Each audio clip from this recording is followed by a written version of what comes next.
শিক্ষক কিজন আহিলে LP পৰা ME এডজাষ্ট কৰি দিলে স্কুল LP পৰা MLA এডজাষ্ট কৰে শিক্ষকে প্ৰধান শিক্ষকজনে যদি বাকী শিক্ষকৰ লগত যদি মিলাপ্ৰীতি হৈ নাথাকে তেতিয়াহ'লে গাঁৱৰ ৰাইজৰ লগত তেখেতে কেনেকৈ মিলাপ্ৰীতি হৈ থাকিব সেইটো আপোনালোকে চিন্তা কৰি চাওকচোন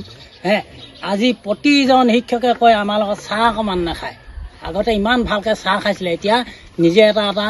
ৰুম বনাই দিলে সেই ৰুমৰ ভিতৰত গৈ তেখেতে চাহ খাব বিচাৰে চাহো আকৌ জেহা তাহা মানুহে দিলে নহ'ব দিয়া মানুহো আছে বুলি কোৱা শুনিবলৈ পাইছোঁ যদি সেনেকুৱা ধৰণৰ কৰ্ম হয় তেতিয়া আমাৰ এই অনুষ্ঠানটো ৰাইজৰ অনুষ্ঠান হ'বনে ৰাইজৰ অনুষ্ঠান ধ্বংস হ'ব গতিকে লৈ এইখিনি গৃহীত ব্যৱস্থা যিখিনি আমাৰ এতিয়া কৰ্ম কাজ চলি আছে এইখিনি যাতে সুকলমে পৰ্যায়লৈ আমি যেনেধৰণে গ'লোঁ তেখেতলোকে যদি চালি জাৰি চাই অতি শীঘ্ৰে যদি এইটো কৰ্ম নকৰে তেতিয়া আমি সকলো ৰাইজে গোট খাই আমি নিশ্চয় স্কুল তলা বন্ধ কৰিব লাগিবই সকলো ৰাইজকে কৈছোঁ মিছা কথা কৈছোঁ মধ্য ইংৰাজী বিদ্যালয়ৰ প্ৰধান শিক্ষক পবিত্ৰ চাংমাই তেওঁ কাৰ্যকালত যিবিলাক দুৰ্নীতি কৰিছে দেওপথাৰ ৰাইজে তেওঁৰ ওপৰত এটা অভিযোগ কৰি আমি ৰাজহুৱা মিটিঙত অৱগত কৰা হৈছিলে ৰাজহুৱা মিটিঙৰ প্ৰস্তাৱ অনুসাৰে আমি দেওপথাৰ ৰাইজে DO অফিচলৈ গ'লোঁ 3-4 বাৰ DO অফিচৰ বিষয়াসকলে দেওপথাৰৰ পৰা গ'লে কয় কমপ্লেইনহে আনা তোমালোকে কিন্তু তেওঁলোকে একো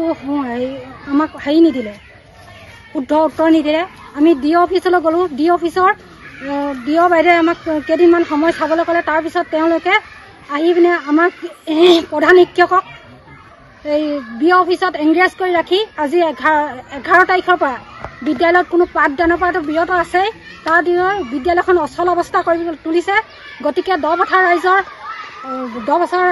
সকলোৱে এটা দাবী তেওঁক এই বিদ্যালয়ৰ পৰা আঁতৰাই এজন নতুন প্ৰধান শিক্ষক নিযুক্তি দি আমাৰ বিদ্যালয়খনৰ শিক্ষাদানৰ ক্ষেত্ৰত যি অসুবিধা হৈছে তাক সুচল কৰি তুলিবলৈ এই সংবাদ মাধ্যমৰ যোগেদি আমি জনাব বিচাৰিছোঁ যোৱা 13 চনৰ পৰা যি প্ৰধান শিক্ষক হৈ আছে তেওঁ বস্তুৰ কিছুমান সা সামগ্ৰী বিদ্যালয়ৰ পৰা নাইকিয়া হৈছে তেওঁ সেইবিলাকে ক'ৰ পৰা নাইকিয়া হৈছে তেওঁ উত্তৰ নিদিয়ে তাৰ দ্বিতীয়তে 13 চনৰ পৰা যি আবণ্টন পুঁজি আহিছে কি নাইকিয়া হৈছে বিদ্যালয়ৰ পৰা ৰাইজৰ স্বচক্ষুৰে আমাৰ হাইস্কুলখন ইয়াত লগতে এটেচ হৈ আছিলে হাইস্কুলখন ইতিমধ্যে হেৰি হৈ গৈছে মানে বাতিল হৈ গৈছে হেৰিয়ৰ পৰা গতিকে সেই বিদ্যালয়ত থকা সা সামগ্ৰী বেঞ্চ ডেস্কৰ পৰা আদি কৰি কম্পিউটাৰ 10টা কম্পিউটাৰ 5টা কম্পিউটাৰ ইতিমধ্যে ভাঙি চিঙি শেষ যদিও বেয়া একো বস্তু ভিতৰত নাই আৰু চকী বেঞ্চৰ পৰা আদি কৰি বহুতো সামগ্ৰী নাইকিয়া টিউবৱেল এইবিলাক মানে বিদ্যালয়ৰ পৰা হেৰাইছে মানে এইবিলাক কি প্ৰধান শিক্ষকগৰাকীয়ে হেৰি কৰিছে নেকি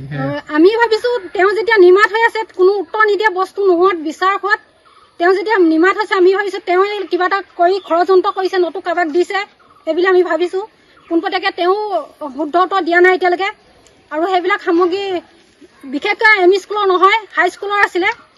হাইস্কুলখন ভাঙি যোৱাৰ পিছত হাইস্কুলৰ বস্তুবিলাক তেওঁ তেনেকৈ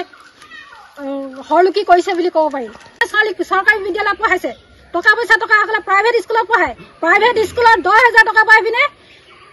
দৰমহা পাই ভালদৰে পঢ়ায় আৰু বিভাগীয়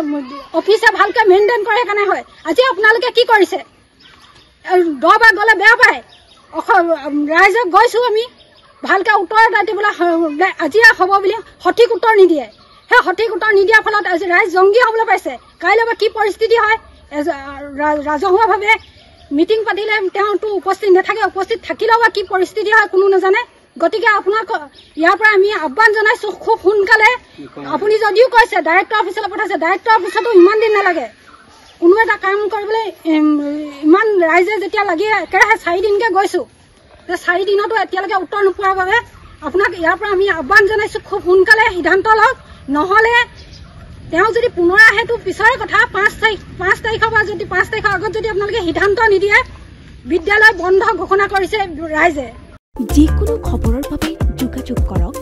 7099017330 অথবা 7099017390 নম্বৰত